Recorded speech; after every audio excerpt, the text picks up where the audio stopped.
শেখ হাসিনা দেশে ফেরার আগে আমি বলেছিলাম যে 2 মাসের মধ্যে সব হাওয়া হয়ে যাবে। এই 1 জুন একটা চ্যানেলে আমি বলেছিলাম। তা এখন পলায়ন শুরু।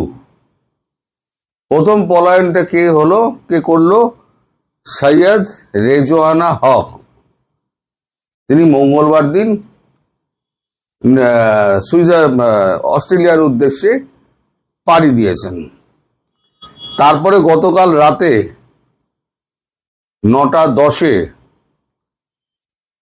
একেবারে বউ বাচ্চা নিয়ে মুস্তাফা সারোয়ার ফারুকী তিনি BG-139 ফ্লাইটে উঠে তিনি তুরস্ক হয়ে তিনি যাবেন বোধহয় সুইজারল্যান্ড।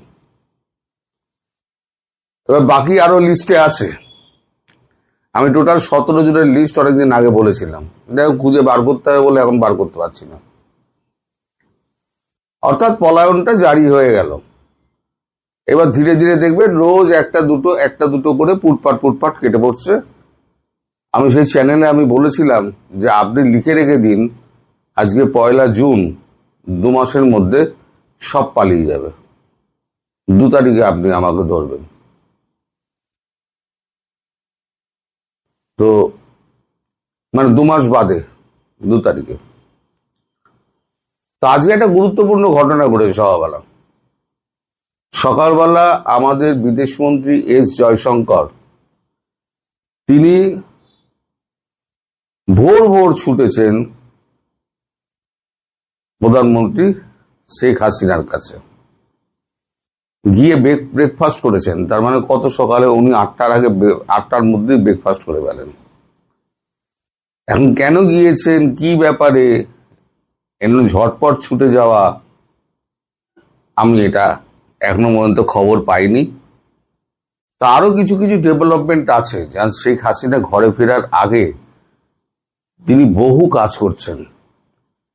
তিনি গতকালকে, আমি একদিনের রুটিন বলছি, গতকালকে তিনি 6টা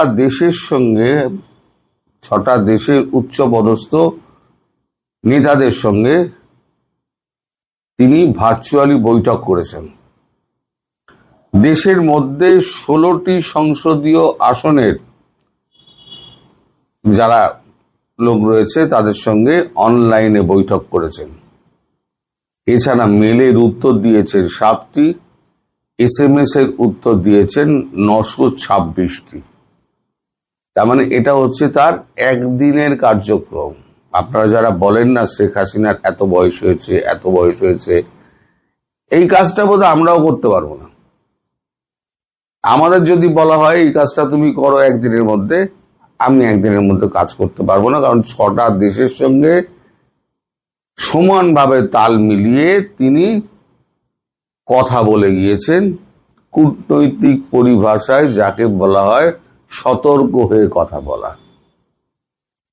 ওয়ার্ড মেপে, শব্দ ঝুন্ডে, সঠিক শব্দ চয়ন করে এই মিটিংগুলো করা, সেগুলো অত্যন্ত দুরূহ কাজ যখন তার কাছে কোনো দোভাষী বা তাকে হেল্প করার কেউ নেই। তিনি একাই 100। আরো কিছু ঘটনা ঘটছে। এখন জয়শঙ্করজি কেন গেছেন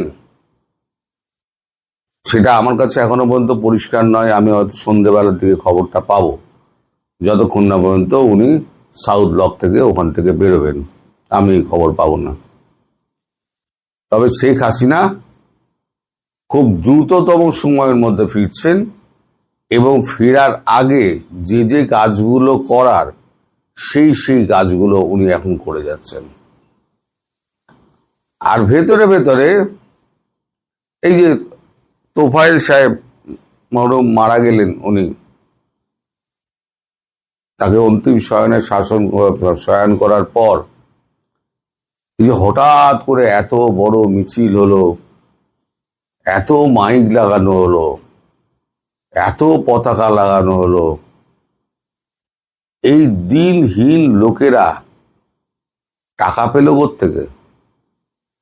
একবার আপনাদের মনে প্রশ্ন জাগে না, টাকা পেল কোত্থেকে? কারা এই অর্গানাইজটা করেছে? কেউ তো অর্গানাইজ করেছে। 1 লাখ লোক যদি হয়, কেউ তো অর্গানাইজ করেছে। লম্বা করে একবার মাইক লাগানো, তারপরে তো ওই মিছিল, মশাল নিয়ে মিছিল, এগুলোর জন্য তো একটা মানে বেস তৈরি করার ব্যাপার থাকে। তাহলে বেসটা তৈরি করলো কে, আর অর্থ দিল কে? আমি বহুদিন আগে বলেছিলাম যে ভারতবর্ষ বেশ কিছু অর্থ দিয়েছে, বহুদিন আগে বলেছিলাম। এখন আমাদের ওখানে যে সমস্ত অ্যাসেট রয়েছেন, তারা এখন তেড়ে ফুড়ে কাজ করছেন, একেবারে ঘর বাড়ি মানে একদম ঝাড় দিয়ে সব পরিষ্কার করার জন্য। ওদিকে খলিলুর রহমান, তিনি ওখান থেকে ফিরে এসে, হেগ থেকে ফিরে এসে, তিনি গদগদ হয়ে তারেক রহমানের সামনে গিয়ে বলেছেন, আমি বিশ্ব জয় করে এসেছি। তারেক রহমান উনাকে বলেছেন, আপনি বিশ্ব জয় করেছেন না ঘোড়ার ডিম করেছেন? আপনি কোনো দেশের সঙ্গে একটা আমার বৈঠকের একটা অ্যারেঞ্জমেন্ট করতে পারছেন না, না ভারতের সঙ্গে, না চীনের সঙ্গে, না রাশিয়ার সঙ্গে, না পার্শ্ববর্তী কোনো দেশের সঙ্গে, না মায়ানমারের সঙ্গে। ভারতীয় বিদেশ মন্ত্রীকে দেখুন আর আপনাকে দেখুন, আপনি এসে আমার বিশ্বজয়ের কথা আমায় শোনাবেন না। খলিল তো মুখ চুপ করে চলে গিয়েছে, আর খলিল ফিরে তাকায়নি। এখন আপনারা অপেক্ষা করুন। আমি তো প্রথম বলি যে শেখ হাসিনা প্রধানমন্ত্রী হয়েই ফিরবেন, এবং যথাসময়ে ফিরবেন। আমি বলেছি 2 মাস, 2 মাসের মধ্যেই উনি ফিরবেন। তার প্রেক্ষাপট একদম তৈরি হয়ে গিয়েছে। যত শীঘ্র সম্ভব ভারতবর্ষে কাজ টাজ গুটিয়ে দিয়ে তিনি দেশের উদ্দেশ্যেই রওনা হবেন। আর একটা কথা আমি বলেছিলাম, আপনাদের দেশের সেনাবাহিনী প্লেন দিয়ে ভারতবর্ষে পাঠিয়েছিল, আপনাদের দেশের সেনাবাহিনী কিন্তু প্লেন নিয়ে এসে তাকে উড়িয়ে নিয়ে গিয়ে ঢাকা বিমানবন্দরে নেওয়া হবে। এবার সেটা সত্যি হয় কি মিথ্যে হয়, সেটা ভবিষ্যৎ বলবে।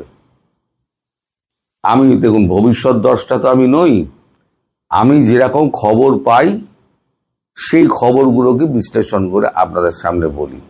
যেমন এই 2জন পালিয়ে গেছে, এই খলিলুর এসে দেখা করেছে, শেখ হাসিনা এতজনের সঙ্গে কথা বলেছেন, এত SMS করেছেন, এত লোকের সঙ্গে কথা বলেছেন, সংসদীয় 16টি আসনের নেতাদের সঙ্গে কথা বলেছেন, সঙ্গীত সাহিত্যের সঙ্গে কথা বলেছেন। আমি যে খবরগুলো পাই সেই খবরগুলোই তো বলি।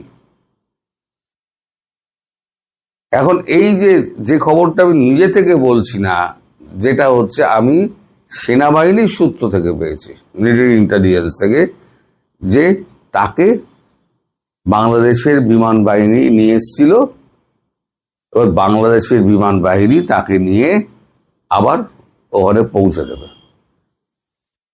তা আমার কথা মেলে কি মেলে না, ভবিষ্যতে মিলিয়ে নেবেন। আর পলায়ন যেটা শুরু হলো, সেই পলায়নটা আরো জারি থাকবে। এটা সবে শুরু, কলির সন্ধে যাকে বলে। এবার দেখুন, আগে আগে দেখিয়ে হোতা হ্যায় ক্যা জনাব, খেলা জম গিয়া।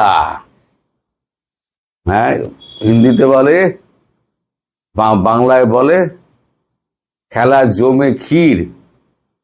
আপনাদের হচ্ছে খেলা জমে ক্ষীর। এখন জানতে হবে শেখ হাসিনার সঙ্গে জয়শঙ্করের কি এমন কথা হলো যে তিনি তড়িঘড়ি সেখানে দৌড়ালেন। সবাই ভালো থাকবেন, সুস্থ থাকবেন এবং সাবধানে থাকবেন। নমস্কার।